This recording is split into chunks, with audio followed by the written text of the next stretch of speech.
নহ'ব বুলি কোনেও কোৱা নাই এতিয়ালৈকে। কিন্তু কংগ্ৰেছ দলৰ যিটো বডি লেংগুৱেজ আৰু মাজে মাজে তেওঁলোকে কৰা কিছুমান মন্তব্যই মিত্ৰতাৰ প্ৰতি কংগ্ৰেছ দলৰ যিটো আগ্ৰহ, সেইটো আগ্ৰহ আছেনে নাই সেইটোৰ ওপৰত আমাৰ সন্দেহ মাজে মাজে হয়। এতিয়ালৈকে কংগ্ৰেছ দলে আনুষ্ঠানিকভাৱে কেতিয়াও মিত্ৰতা নকৰোঁ বুলি কোৱা নাই। বৰং আমি দেখিছিলোঁ যে গৌৰৱ গগৈয়ে যেতিয়া আমাৰ কেইদিনমানৰ আগতে গুৱাহাটীত যেতিয়া এখন নাগৰিক অভিৱৰ্তন হৈছিলে, নাগৰিক অভিৱৰ্তনত গৌৰৱ গগৈ বৰঞ্চ মিত্ৰতাৰ পক্ষত তেখেতে কৈছিলে, কিন্তু খুব মুকলিমূৰীয়াকৈ তেখেতে কোৱা নাছিল। সেইকাৰণে আমি তেখেতৰ বক্তব্য শুনি আমি ভাবিছিলোঁ যে নহয়, কংগ্ৰেছ এতিয়াও মিত্ৰতাৰ কাৰণে পূৰা সাজু হৈ উঠা নাই। কিন্তু মই ভাবোঁ যে মিত্ৰতা যদি আমি নকৰোঁ, বিজেপিক পৰাভূত কৰিব নোৱাৰোঁ। সেইকাৰণে মিত্ৰতা আমাৰ হ'বই লাগে। কংগ্ৰেছ দলে যদি মিত্ৰতা নকৰোঁ বুলি ভাবে, তেতিয়াহ'লে মই ভাবোঁ যে সেইটোৰ পৰা বিজেপিৰ লাভ হ'ব। আৰু বিজেপিৰ লাভ হোৱা কাম নিশ্চয় আমি ৰাইজৰ দলেও কৰিব নোৱাৰোঁ, কংগ্ৰেছ দলেও কৰিব নোৱাৰোঁ। সেইকাৰণে মই আশা কৰোঁ যে কংগ্ৰেছ দলে মিত্ৰতা কৰিব, আমি সকলোৱে মিলি মিত্ৰতা কৰিম আৰু 2026 চনত আমি বিজেপিক পৰাজিত কৰিম। বিজেপিক পৰাজিত কৰিবৰ কাৰণে ৰাইজৰ দল আছিলে, ৰাইজৰ দল আছে আৰু ৰাইজৰ দলে ভৱিষ্যতেও মিত্ৰতাৰ পক্ষত অৱস্থান ল'ব। আমি যিকোনো ত্যাগৰ বিনিময়ত হ'লেও অসমত বিৰোধী দলবিলাকৰ মিত্ৰতা বিচাৰোঁ আৰু 2026 চনত আমি বিজেপিক পৰাভূত কৰিব খোজোঁ। যিজন মুখ্যমন্ত্ৰীয়ে গৌৰৱ গগৈয়ে পাকিস্তানৰ লগত সম্পৰ্কত থকা বুলি ভাৰতৰ গৃহ বিভাগে গম নোপোৱাৰ আগত তেওঁ গম পায়, সেইজন মুখ্যমন্ত্ৰীয়ে ম্যানমাৰত ভাৰত চৰকাৰে আক্ৰমণ কৰোঁতে গম নোপোৱাটো কম কথা হৈছেনে? অৰ্থাৎ তেওঁ যিটো কথা গম নাপাব লাগে সেইটো গম পায়, আৰু যিটো কথা গম পাব লাগে সেইটো গম নাপায়। অসমৰ মুখ্যমন্ত্ৰীক নুসুধাকে নিশ্চয় ভাৰত চৰকাৰে আক্ৰমণ কৰা নাই, কাৰণ এইটো অসমৰ প্ৰশ্ন। গতিকে মই ভাবোঁ যে অসমৰ মুখ্যমন্ত্ৰীয়ে মিছা মাতিছে। অসমৰ মুখ্যমন্ত্ৰীক মই ক্ষমা বিচাৰিবলৈ দাবী জনাইছোঁ। আৰু যিকেইজন মানুহক হত্যা কৰিলে সেইকাৰণে অসমৰ মুখ্যমন্ত্ৰীও জগৰীয়া। আৰু মই সেইকাৰণে ভাবোঁ যে আলোচনাৰ প্ৰক্ৰিয়া আৰম্ভ কৰিব লাগে। অসমৰ মুখ্যমন্ত্ৰীয়ে আং বাং কথা কোৱা বন্ধ কৰি ভাৰত চৰকাৰৰ লগত অতি সোনকালে আলোচনাত বহি আলফাৰ লগত আলোচনাত বহাবৰ কাৰণে ব্যৱস্থা ল'ব লাগে। ধন্যবাদ। আৰম্ভ কৰিছোঁ দেই। বাকী প্ৰশ্ন থাকিলে আপোনালোকৰ আজি ৰাইজৰ দলত কেইবাশ মানুহে 2 শতাধিক ৰাইজে যোগদান কৰিছে। যোগদান প্ৰক্ৰিয়া চলি আছে।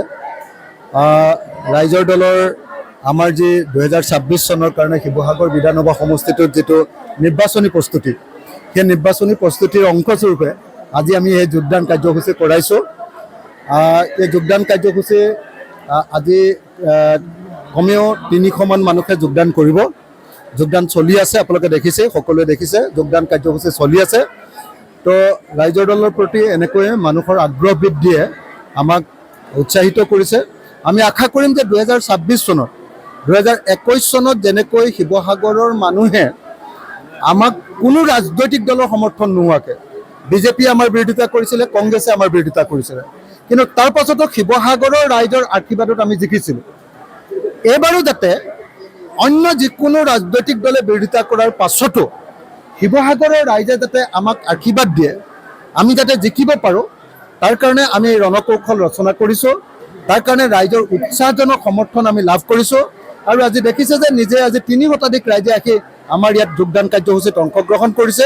গতিকে মই সকলোকে এই কাৰ্যসূচীত অংশগ্ৰহণ কৰাৰ কাৰণে ধন্যবাদ জনাইছোঁ, যিসকলে আমাৰ দলত যোগদান কৰিলে। বিশেষভাৱে আজি এনেকুৱা কিছুমান ডেকা যুৱক যুৱতীয়ে স্নাতকোত্তৰ ইঞ্জিনিয়াৰিং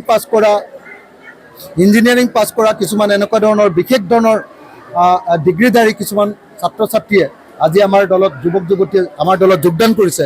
এইটো আমাক সকলোকে উৎসাহিত কৰিছে। এতিয়া যুৱ প্ৰজন্মৰ মাজত ৰাইজৰ দলক জনপ্ৰিয়টো কৰিবই, আৰু যুৱ প্ৰজন্মকো ৰাইজৰ দলৰ যি আদৰ্শ, সেই আদৰ্শৰে অনুপ্ৰাণিত কৰিছে বুলি আজি প্ৰমাণিত হৈছে। গতিকে মই সকলো ৰাইজকে, সকলোকে আজি যোগদান কৰা সকলোকে আমাৰ দলত সঠিক ৰূপে কাম কাজ কৰিবৰ কাৰণে আহ্বান জনাইছোঁ।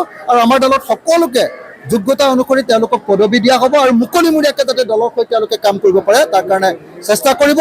আৰু আজিৰ যোগদানে অকল 2026 চনত শিৱসাগৰ বিধানসভা সমষ্টি নহয়, সমগ্ৰ অসমত ৰাইজৰ দলে এইবাৰ মিনিমাম 20খন আসন লাভ কৰিবৰ কাৰণে যি অভিযান আৰম্ভ কৰিছে, সেই অভিযানতো সহায় কৰিব বুলি আমি আশা প্ৰকাশ কৰিছোঁ। হিমন্ত বিশ্ব শৰ্মাই, মই কালি নিজে লখিমপুৰলৈ গৈছিলোঁ। হিমন্ত বিশ্ব শৰ্মাই কৈছিলে যে বাংলাদেশীক আমি উচ্ছেদ কৰিলোঁ। মই গৈ দেখিলোঁ যে তাত 72টা মিঞা পৰিয়ালক উচ্ছেদ কৰিছে, কিন্তু 60টা আমাৰ গৰীয়া পৰিয়ালক, আকৌ খিলঞ্জীয়া গৰীয়া পৰিয়ালক উচ্ছেদ কৰিলে।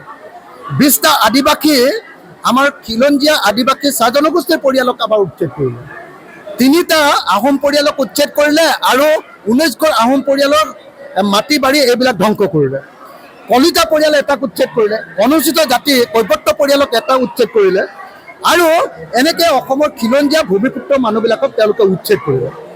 এতিয়া হিমন্ত বিশ্ব শৰ্মাই যদি কয় যে বাংলাদেশী খেদিছোঁ উচ্ছেদৰ জৰিয়তে, এইটো কেতিয়াও সত্য কথা নহয়।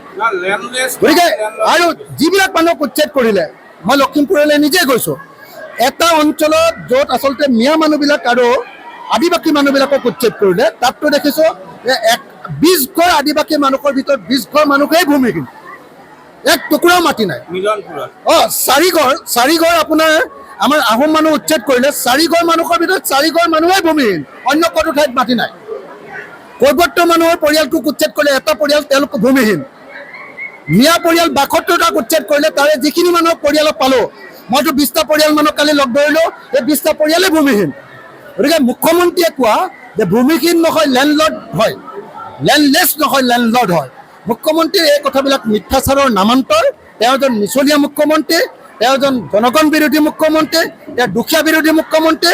মই মুখ্যমন্ত্ৰীৰ এই কথাৰ বিৰোধিতা কৰিছোঁ, অসাংবিধানিক কথা কৈছে। হিমন্ত বিশ্ব শৰ্মা চৰকাৰে ভূমিহীন মানুহক উচ্ছেদ কৰিছে আৰু ভূমিহীন মানুহক উচ্ছেদ কৰি তেওঁলোকৰ ভোটাধিকাৰ কৰ্তন কৰাটো সংবিধান বিৰোধী কথা হ'ব। কোন সংবিধানত লিখা আছে যে ভূমিহীন হ'লে মানুহক মানে আপোনাৰ ভোটাধিকাৰ কৰ্তন কৰিব পাৰে? যদি বিদেশী হয় তেতিয়াহ'লে ডেফিনেটলি ভোটাধিকাৰ কৰ্তন হ'ব, কিন্তু যদি ভোটাধিকাৰ কৰ্তন কৰিবলৈ হয় তাৰ আগতে বিদেশী বুলি প্ৰমাণিত হ'ব লাগিব। গতিকে মই হিমন্ত বিশ্ব শৰ্মাৰ এই কথাক প্ৰত্যাহ্বান জনাইছোঁ আৰু এনেকুৱা ধৰণৰ ফাং ফুং কথা নক'বৰ কাৰণে, সংবিধান বিৰোধী কথা নক'বৰ কাৰণে, বেআইনী কথা নক'বৰ কাৰণে হিমন্ত বিশ্ব শৰ্মাক সকীয়াই দিছোঁ আৰু কোনো মানুহৰ ভোটাধিকাৰ কৰ্তন নকৰি ভূমিহীন থলুৱা খিলঞ্জীয়া মানুহবিলাকক মাটিৰ পট্টা দিবৰ কাৰণে আৰু মাটি দিবৰ কাৰণে মই দাবী জনাইছোঁ। মই ভাবোঁ যে হিমন্ত বিশ্ব শৰ্মা কাৰো মানুহ নহয়, হিমন্ত বিশ্ব শৰ্মা বিজেপি RSSৰো মানুহ নহয়। তেওঁ মানে যি সময়ত য'তে ক্ষমতা পাব তেওঁ তাতে থাকে। হিমন্ত বিশ্ব শৰ্মাৰ নিচিনা সুবিধাবাদী মানুহ অসমৰ ইতিহাসত কেতিয়াও জন্মই হোৱা নাই। তেওঁ যেতিয়া কংগ্ৰেছৰ ভাল দিন আছিলে তেতিয়া কংগ্ৰেছত আছিলে, আলফাৰ ভাল দিন যেতিয়া আছিলে তেওঁ আলফাত আছিলে, আছুৰ ভাল দিন যেতিয়া আছিলে তেতিয়া আছুত আছিলে, অসম গণ পৰিষদৰ ভাল দিন যেতিয়া আছিলে তেওঁ প্ৰফুল্ল মহন্তৰ ছাঁটোৰ নিচিনা আছিলে। হিমন্ত বিশ্ব শৰ্মা মানে পানীৰ নিচিনা বস্তু, যিটো পাত্ৰতে ৰাখে তাতে তেওঁ থাকে। আৰু এইবাৰ যদি বিজেপি আৰু RSSৰ অৱস্থা বেয়া দেখে, হিমন্ত বিশ্ব শৰ্মাই পাল্টি মাৰি দিবৰ কাৰণে 1 ছেকেণ্ডো নালাগে। হিমন্ত বিশ্ব শৰ্মাই পাল্টি মাৰি দিব আৰু তেওঁ কোনটো দলত আহি সোমাই যায় ঠিক নাই, তেওঁ কংগ্ৰেছতো আকৌ সোমাব পাৰে, নহ'লে অসম গণ পৰিষদতো সোমাব পাৰে। ৰাইজৰ দলততো হিমন্ত বিশ্ব শৰ্মাক লোৱা নাযাব। মই আৰু এটা কথা আপোনালোকক ক'ব খুজিছোঁ, ম্যানমাৰত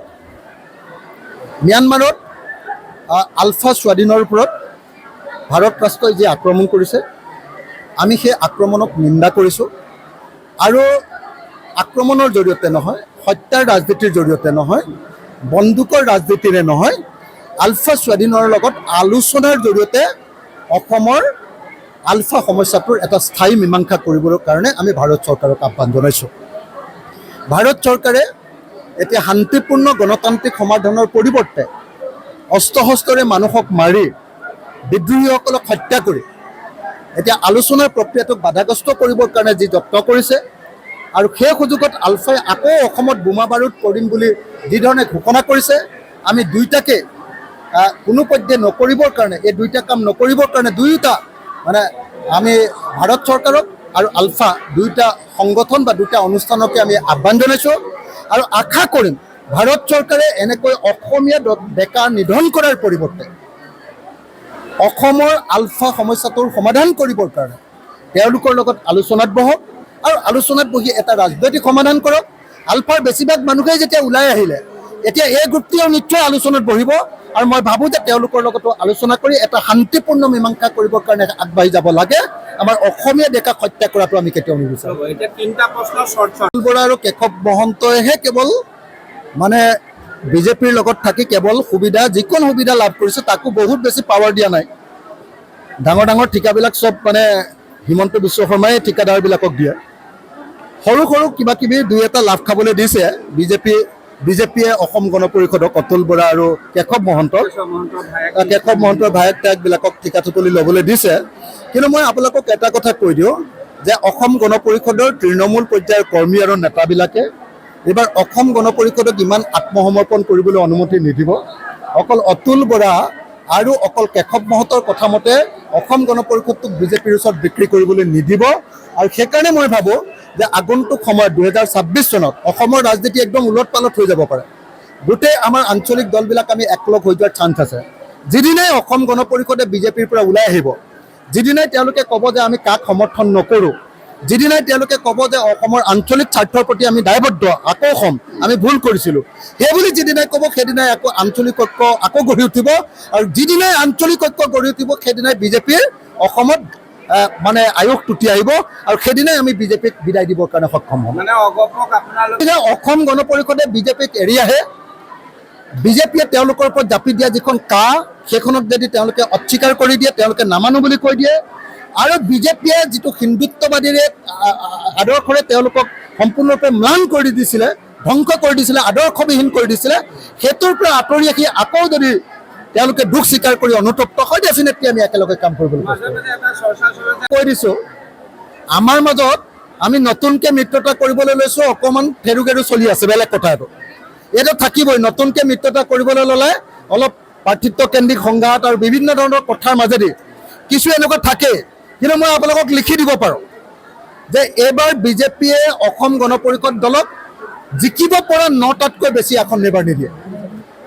মাত্ৰ 9খন আসনে এইবাৰ বিজেপিয়ে কংগ্ৰেছক দিব, বিজেপিয়ে এইবাৰ এজিপিক দিব।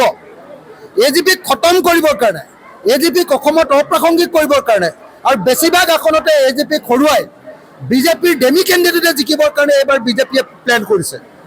আপোনালোকে সকলোৱে খবৰ লওক। সেইকাৰণে আপোনালোকে নিশ্চয় দেখিছে যে যেনেকৈ BPF আৰু হেৰিয়াৰ সহযোগিতা, UPPLৰ সহযোগিতাত তেওঁলোকে BTADত সোমাইছিলে, এতিয়া BPF আৰু UPPL দুইটাকে মাৰিবৰ কাৰণে চেষ্টা কৰিছে। ঠিক তেনেকৈ অসম গণ পৰিষদৰ পিঠিত উঠি তেওঁলোকে 2016 চনত অসমত চৰকাৰ কৰিলে। কিন্তু এতিয়া অসম গণ পৰিষদক খতম কৰিবৰ কাৰণে, অসম গণ পৰিষদক ৰাজনৈতিকভাৱে শেষ কৰি দিবৰ কাৰণে এতিয়া বিজেপিয়ে পূৰা কাম কৰিছে। আৰু মই পোৱা খবৰ অনুসৰি এইবাৰ বিজেপিয়ে অসম গণ পৰিষদক 9খনতকৈ বেছি আসন কেতিয়াও বেছিকৈ নিদিয়ে।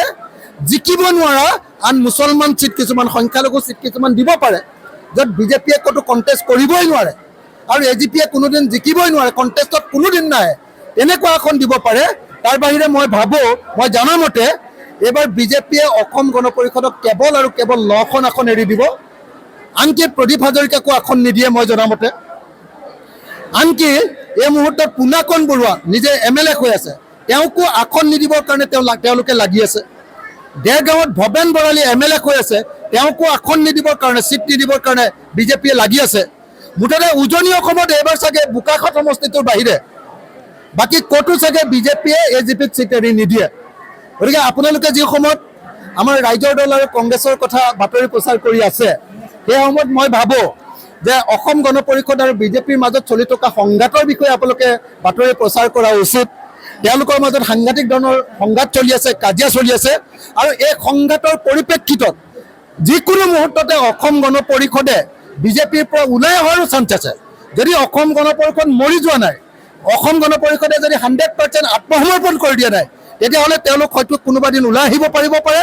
আৰু তেতিয়া হয়তো তেওঁলোকে আমাৰ যি বিৰোধী যিমানবিলাক আমি আঞ্চলিক দল আছোঁ তেওঁলোকক ঐক্যবদ্ধ কৰিবৰ কাৰণেও চেষ্টা কৰিব পাৰে। চাওক, মহিলাক কোনো ইনএপ্ৰপ্ৰিয়েট আচৰণ মইতো কৰাই নাই।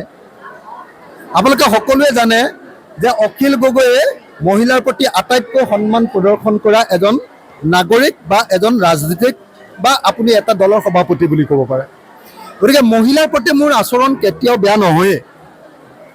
গতিকে আজি RSSৰ মানুহে মোৰ ওপৰত মানে যেতিয়া সম্পূৰ্ণৰূপে যেতিয়া উচ্ছেদৰ বিৰুদ্ধে মাত পাতিলোঁ আৰু বিজেপিৰ এটা উচ্ছেদ বিৰোধী অভিযানৰ প্ৰকৃত ৰহস্যবিলাক উদ্ধাৰ কৰি দিলোঁ, যেতিয়া কৈ দিলোঁ যে লখিমপুৰততো অকল বাংলাদেশী খেদা নাই, লখিমপুৰত 20টা আহোম, 15টা আহোম, 19টা আহোম পৰিয়ালৰ ওপৰত আক্ৰমণ কৰিছে, তাৰ ভিতৰত 4টা আহোম পৰিয়ালৰ ঘৰ ভাঙিছে।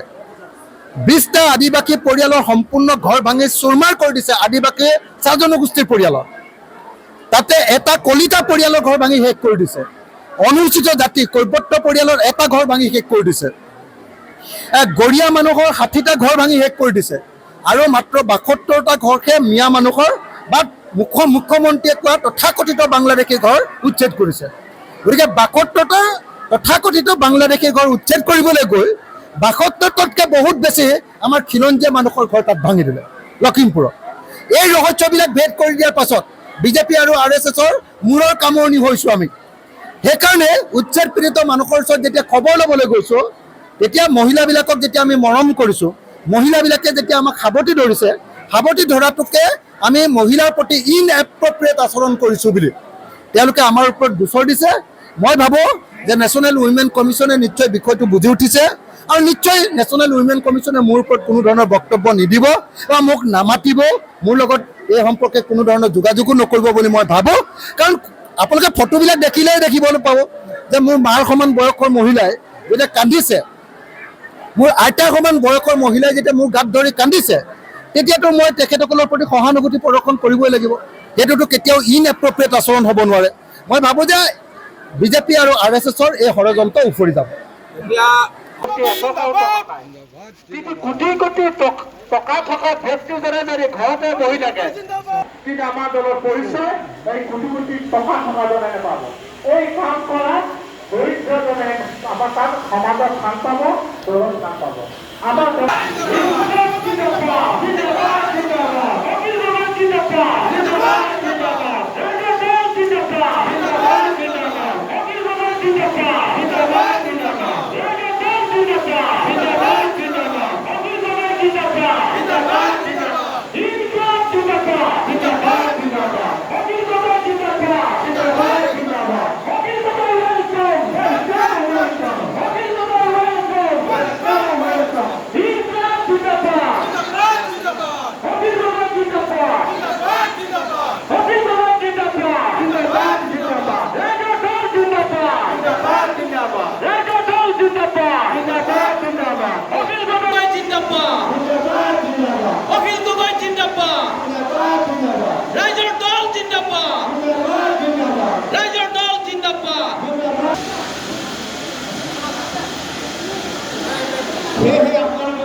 আপোনালোক সকলোকে নমস্কাৰ জনাই সেৱা জনাই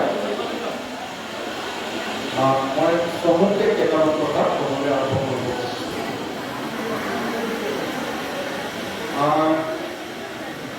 মোক ৰাইজে এটা কথা কওকচোন যে আজিৰ দিনটো অসমৰ মানুহে আজিৰ দিনটো খেতি কৰাত বাদ দি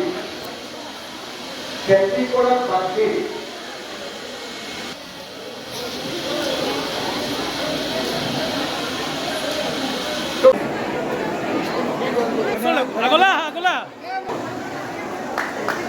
চাই দিয়ক।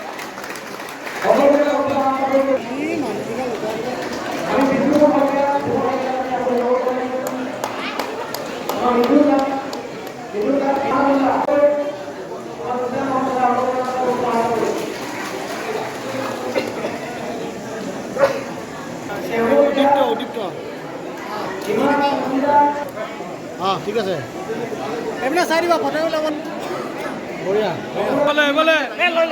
হাত দাঙি দিয়ক, হাতটো দাঙি দিয়ক, হাতটো দাঙি দিয়ক, হাতটো দাঙি দিয়ক, বঢ়িয়া।